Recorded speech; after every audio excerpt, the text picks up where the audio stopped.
Today on MuscleCar, the COPO Tribute Camaro gets the finishing touches and comes to life. See how we ensure that big block is prepped to fire and then tuned to run like an animal. Then watch as we take her out and see just how mean she can be.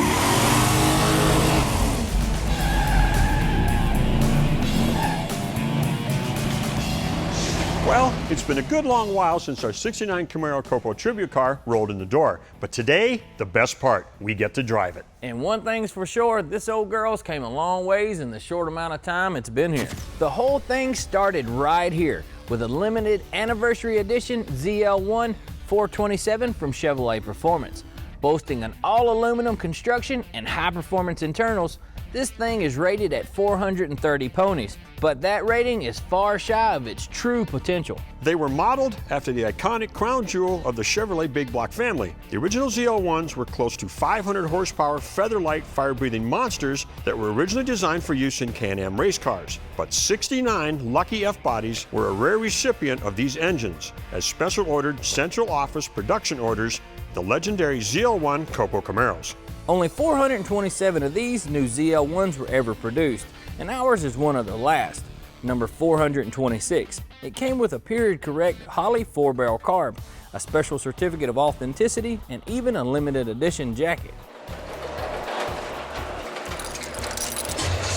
But we needed a car to build around that big block. We found the perfect platform in this, a small block '69 Camaro that has been well cared for over the years. It required a minimum amount of bodywork, and surprisingly, the owner had all of the documentation for the car, including the original sales receipt. Once we got it back to the shop, the first thing that had to come off was the chrome. Tommy nailed an Impala 12-bolt rear end, and the suspension was plugged into place. A coat of black gave it the sinister look we were after, and a modernized 4-speed will sit behind our 427 and drive our steel wheels. We laid down some heat insulation on the floorboard to keep the interior nice and cool, then installed our clutch kit, followed by our new transmission. The seat frames had to be repaired in a few places. Then we gave them new foam and covers. After that, we rebuilt the steering column, and Tom used some epoxy to repair the plastic parts of the grille. The trunk needed some attention too, so we refinished it and used some spatter paint. And a set of long tube headers will help move that spent fuel out of our stainless exhaust. All we've got left to do is make sure our fluids are topped off and good to go. And for the motor, we're going to use some of Joe Gibbs driven braking oil. This braking oil is used by Joe Gibbs Racing to break in and dyno all their engines. The additives promote ring seal and provide protection for cams and lifters during initial break-in. It's also good for full power pulls on the dyno, one night of racing, or up to 400 miles on the street before it has to be changed. Now, if you're in the market for a crate engine, there's one thing that you want to keep in mind. You have no idea of how long that thing's been sitting in some warehouse whenever it shows up at your doorstep. So you want to make sure to prime the engine, because whenever they assemble that engine, they use a lube to make sure everything's all nice and wet. But whenever that thing's sitting in the warehouse, all the oil settles to the bottom, and if you try to crank it dry, well, you're just asking for trouble. Now, there's several companies out there that offer a priming tool, but there's a cheap and easy alternative. You can use an old distributor to make one. First step to getting there is you gotta get it apart. You'll wanna begin by taking a punch and knocking out this roll pin, which will allow you to get the distributor gear off. Then I'll grab some WD-40 to help loosen up the old buildup which accumulates on the shaft. The top of the housing needs to come off to allow us to attach a drill for priming. Now I just gotta do the same thing to the shaft.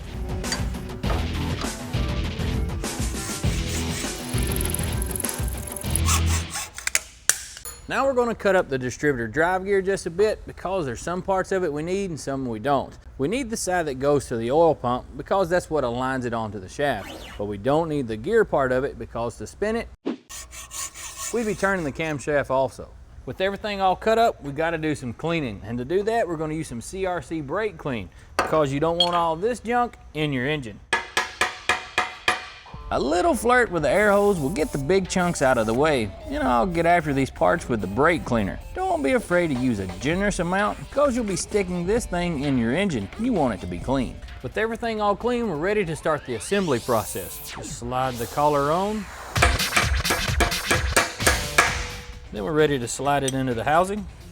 Now you want to pay attention to this little bitty wear line here, and what that is, that's exactly where this housing used to run. But what we're gonna do is slide it out about 1/4 inch or so, and then slide on one of these thrust washers. What this thrust washer is gonna do, we're gonna tack it in place. That way when we're all said and done, if you didn't have it on there, the shaft would just fall out of the housing. See, there's not that much to it. You just chuck this thing into a drill, you're ready to prime.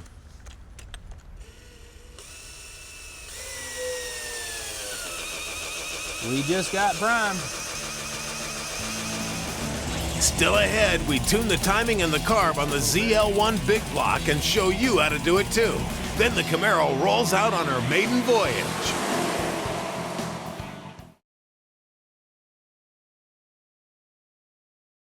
Okay guys, now that Tommy's got the engine primed, there's a couple things we need to touch on before we put the distributor back in the motor. The oil pump is driven by the gear on the bottom of the distributor.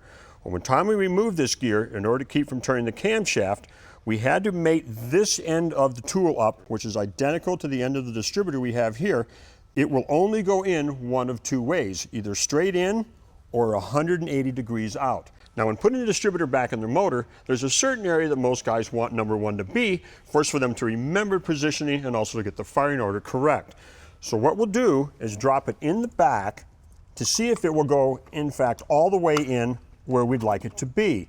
If it doesn't, which it doesn't seem like it's going to do by turning the gear, we'll pull it back out, and we can use Tommy's tool to turn just the pump and put the blade for the distributor in the position we want it to be in to get the rotor to face where we want it to be on the motor for cylinder number one. We've made a slash on the top of the distributor shaft to show us which way the blade is pointing now inside the motor. We've got it turned to where we want it to be, approximately in the area where number one is on this distributor. Now we'll pull it back out.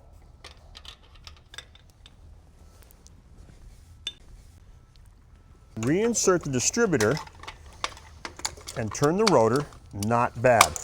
And here's another little interesting piece of information you guys might want to know. In Chevrolet motors, both big and small block, the rotor rotates in a clockwise direction, and the firing order is 184, 365, 72. On initial startup, we like to use water instead of antifreeze just in case there's a leak. And it just so happens we found one on a pipe plug on the passenger side of the engine. Just a dab of Loctite, thread sealant, and this will fix it up. Well, here we are. We're fixing to start the Camaro for the first time, and hopefully we don't have any noises that we're gonna have to fix. I'm gonna do a very important role, sit here in the interior and be comfortable, but I'm gonna be checking on the gauges to make sure if things head south, I'll know it before it gets bad. And Mankford, he's gonna do some tuning out there. Now this is when you bring the motor up to temperature to begin the break-in process. We'll be doing some initial engine tuning while we're at it, but you want to move pretty quickly to get it all set. You can start by tuning it by ear. Then you also adjust the idle screw to bring the engine up to a good RPM range for what we're doing right now.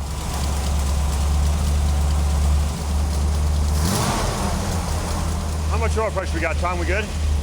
Yeah, we got probably 60 pounds. That's good.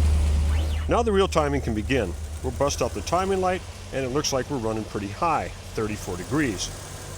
This big block likes to sit down around the neighborhood of 15 degrees initial timing. During initial timing, the vacuum advance is left off, but we reconnected it while we let the engine warm up to adjust the carburetor. We'll then unhook it to run it to this little jewel, which is a vacuum gauge that we'll use to dial in our carb. And the way we're going to do this is we're going to turn this mixture screw and try and get the maximum inches of vacuum, which is the air flowing through the idle circuit, on this gauge, and when we do, that's when we'll stop turning the screw onto this side and transfer over to the other side and get a good balance.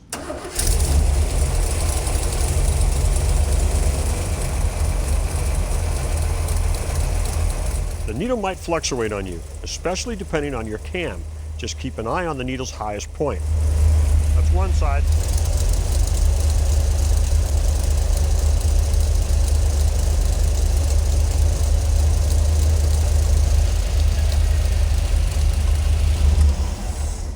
Sounds pretty good. Well, I'll tell you what, it does. It sounds really good, but that's enough for the laboratory. It's time for some practical application.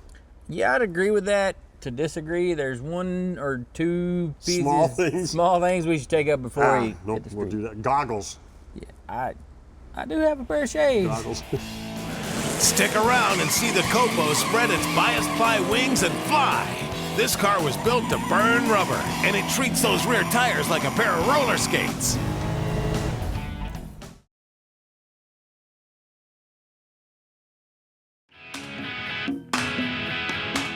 Now I have to say this old Camaro is one of the funnest builds that we've gotten to do. I guess it doesn't get much more iconic than this. There's no denying that this car is a muscle car. It has the look, it has the stance, shoot, it even has the smell. And you know one thing, it's got the power. This aluminum big block ain't no joke. So let's take it for a cruise and see how she does.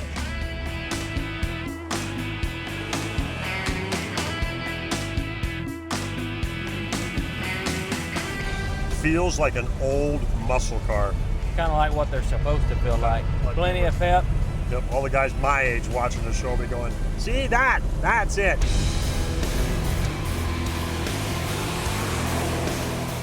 And when I'm in fourth gear and I don't have another, like, where's that number 5? No number 5.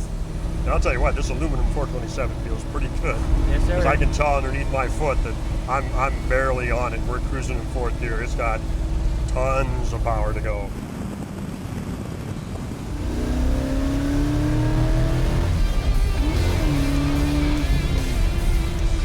Yeah, it's the type of gas pedal. If you're going to sneeze, take your foot off of the gas. Phew! Bless you.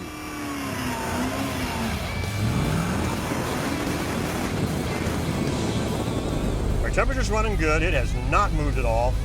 We got real good steady oil pressure. Fuel, it just says consuming. As fun as it is to build these cars, you know what we always say. It's more fun to get out and drive them. We don't tend to gravitate towards trailer queens.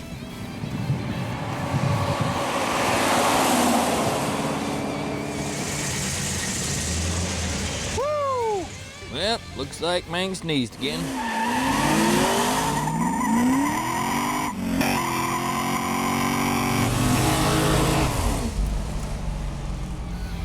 I think that worked.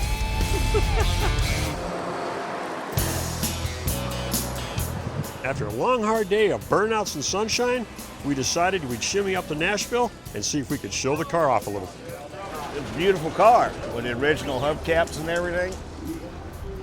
That's the touch right there, the original hubcaps. You know, most everybody put mags on them or whatever. Actually got beat by a 69. I had a 72 Cutlass Olds.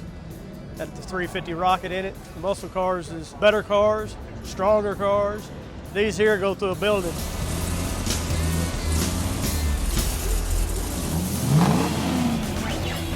Stick around and we'll see how well those skinny little tires can transfer all that power to the pavement.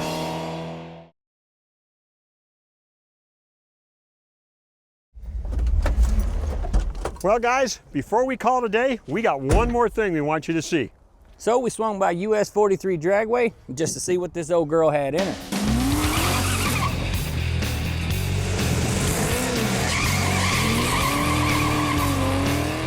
She did pretty well on our first run. We're looking at 8:54 in the 8th mile at 87.8 miles per hour. You may notice that she's pretty tricky coming out of the hole. Those bias plies are being pushed to their limit for sure. We brought the air in the tires down from 34 pounds to 28. Mank jumped in for a run. Lo and behold, my feel for it was a little hot for the first run, and I probably pushed it too hard, missing a shift.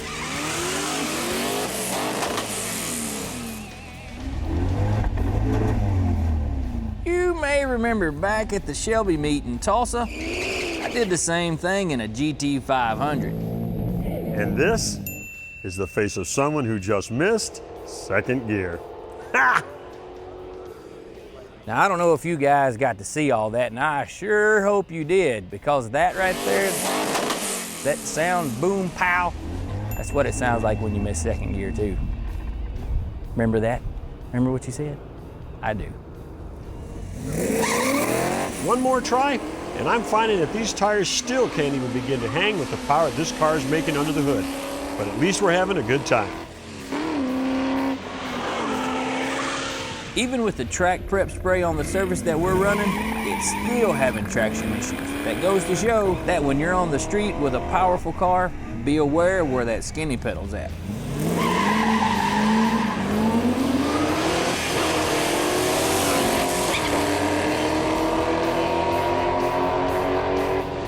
Well, that was nice and straight. There you go, guys. We took a plain Jane Camaro and kind of did our spin of a COPO Camaro. And I tell you one thing, this thing is definitely one cool ride. Got her looking good again. It's performing beyond what we even expected. It's been a good day. What do you think? Well, I hate to even head back to the shop, but I guess we probably ought to. It usually takes like an hour to get back. I'm thinking 90 minutes maybe. It is geared kind of like a tractor. See you guys next time on Power Block.